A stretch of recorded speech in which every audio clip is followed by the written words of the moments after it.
नमस्कार, मैं डॉक्टर प्रियंका सोनी और आप देख रहे हैं TV20 न्यूज़, जहां हम आपके लिए लेकर आते हैं हर क्षेत्र से ताज़ा तरीन खबरें। अब एक नज़र खबरों की तरफ। भारत सरकार और प्रदेश सरकार के निर्देश पर उन जनपदों में जहां पर कोरोना के केसेस 10 से कम है और हॉटस्पॉट एरिया जिसको कंटेंट अलग से किया जा सकता हो, जिलाधिकारियों को निर्देश दिया गया है कि वे स्थिति का मूल्यांकन करते हुए कतिपय छूट जो भारत सरकार ने अनुमोदन किया है दे सकते हैं। मुबारकपुर और चकसेट्टी में जो कंप्लीट सीलिंग और सख्त लॉकडाउन की प्रक्रिया चल रही है वो चलती रहेगी। मुबारकपुर को सेंटर मानते हुए 5 किलोमीटर के अंदर जितनी गांव है उनकी स्थिति पूर्व की तरह रहेगी। जिलाधिकारी ने कहा कि मछली पकड़ना और बेचना केवल ग्रामीण क्षेत्रों में छूट है, साथ ही यह शर्त है कि मछली क्रय केवल उस गांव के क्षेत्र के अंदर ही कर सकता है।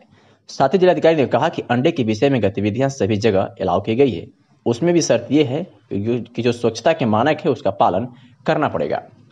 जो व्यक्तिगत लाभार्थी है शौचालय निर्माण कर सकता है, मुख्यमंत्री आवास योजना से लाभान्वित हो वो भी निर्माण करा सकता है, साथ ही जो प्रधानमंत्री योजना से लाभान्वित हो वो भी निर्माण करा सकता है। आइए सुनाते हैं कि जिलाधिकारी ने क्या कुछ कहा। भारत सरकार और प्रदेश सरकार के निर्देश पर उन जनपदों में जहां पर कोरोना के केसेस 10 से कम हैं और हॉटस्पॉट एरिया इस तरह का हो जिसको कंटेन अलग से किया जा सकता हो, तो जिलाधिकारियों को ये निर्देश दिया गया है कि वे स्थिति का मूल्यांकन करते हुए कतिपय छूट जो भारत सरकार ने अनुमोदन किया है दे सकते हैं। उस विषय में बहुत स्पष्ट है, जो जनपद आजमगढ़ के लिए निर्णय लिया गया है कि नगरीय क्षेत्र में जो स्थिति पूर्व में थी वही रहेगी, उसमें कोई बदलाव नहीं, चाहे वो आजमगढ़ नगर पालिका हो चाहे कोई नगर पंचायत हो जिले का, उसमें वही स्थिति है जो पूर्ववत कल तक थी, वही स्थिति आगे भी रहेगी। मुबारकपुर और चकसेट्टी में जो कंप्लीट सीलिंग और सख्त लॉकडाउन की प्रक्रिया चल रही है हॉटस्पॉट की तरह, वो वैसे ही चलती रहेगी।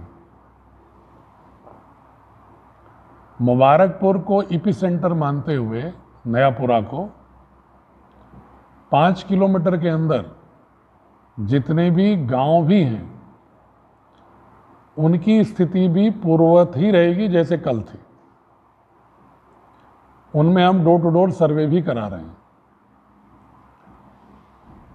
शेष ग्रामीण क्षेत्रों में ग्रामीण अर्थव्यवस्था को दृष्टिगत रखते हुए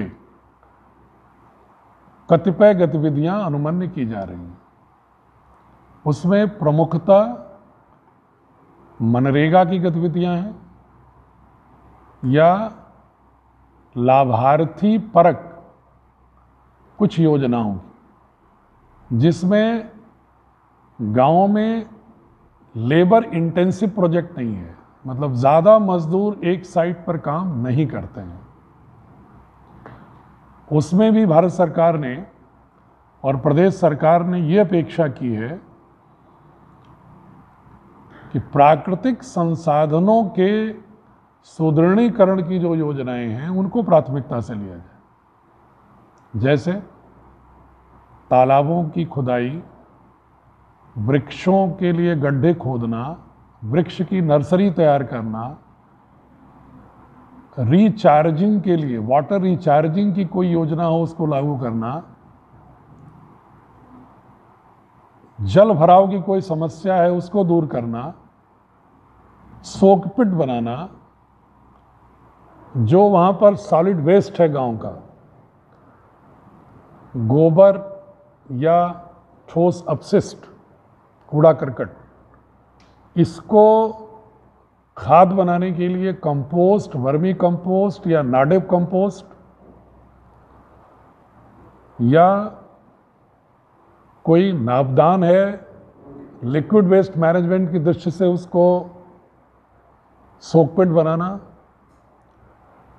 ये चीज़ें अनुमन्य हो रही हैं। कोई व्यक्तिगत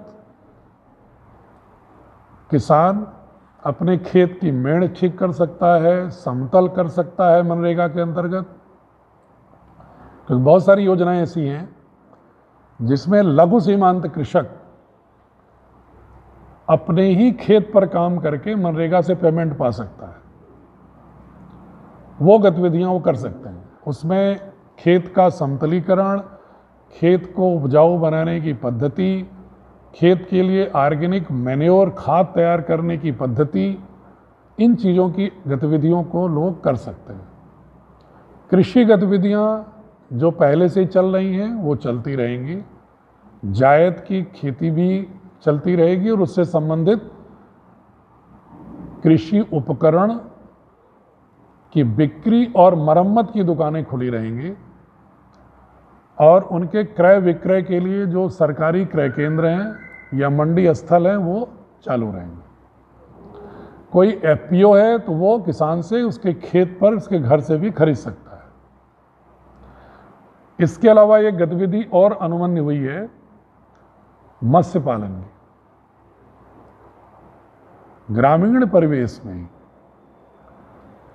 मत्स्य पालन, मछली मारना, पकड़ना और उसको विक्रय अनुमन्य है ग्रामीण क्षेत्र में। लेकिन उसमें ये शर्त है कि वह मछली पकड़ना और उसका विक्रय उसी ग्राम के परिवेश में ही होगा। अंडे के विषय में, हैचरी के विषय में गतिविधियां अलाउ की गई हैं सभी जगह, ग्रामीण शहरी दोनों जगह।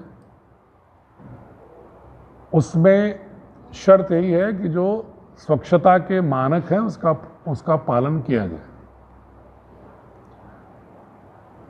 इसके अलावा जो व्यक्तिगत लाभार्थी है वह व्यक्तिगत शौचालय का निर्माण कर सकता है। मुख्यमंत्री आवास योजना से लाभान्वित है तो निर्माण कर सकता है। प्रधानमंत्री आवास से लाभान्वित है तो निर्माण कर सकता है। और ग्रामीण परिवेश में जो भी व्यक्ति है उनकी स्वच्छता की दृष्टि से जिनके पास शौचालय नहीं है, सरकार ने जो कम्युनिटी शौचालय की बात की थी, उन सामुदायिक शौचालय का निर्माण भी स्वच्छता के दृष्टिगत किया जा सकता है। तो मुख्यतः जल संसाधन, वृक्ष के संसाधन, भूमि सुधार, जल निकासी, जैविक खाद निर्माण और व्यक्तिगत लाभार्थी परक शौचालय या स्वच्छता के लिए सामुदायिक शौचालय, सॉलिड वेस्ट मैनेजमेंट और लिक्विड वेस्ट मैनेजमेंट, ये गतिविधियां ग्रामीण क्षेत्रों में सठियाओं के उन 24 गांवों को छोड़ करके जो चकसिकटी से 5 किलोमीटर की परिधि में हैं, शेष में अनुमन्य होगा। शहरी क्षेत्र में यथावत कल की जो स्थिति है वही रहेगी। नागरिक आपूर्ति, दवा की दुकानें, सब्जी आदि की दुकानें ये खुली रहेंगी। कृषि उपकरण की दुकान खुली रहेगी जो यथावत चल रही है कल तक। ई कॉमर्स, होम डिलीवरी की जा सकती है किसी प्रोडक्ट की। इंटरनेट सेवा से जुड़ी हुई जो कंपनियां हैं वो अपनी ऑफिस खोल सकती हैं। सरकारी ऑफिसेज 1/3 कर्मचारियों के साथ ऑफिस खोल सकते हैं। बाकी और कोई व्यापारिक प्रतिष्ठान जो कल तक बंद थे, बंद रहेंगे।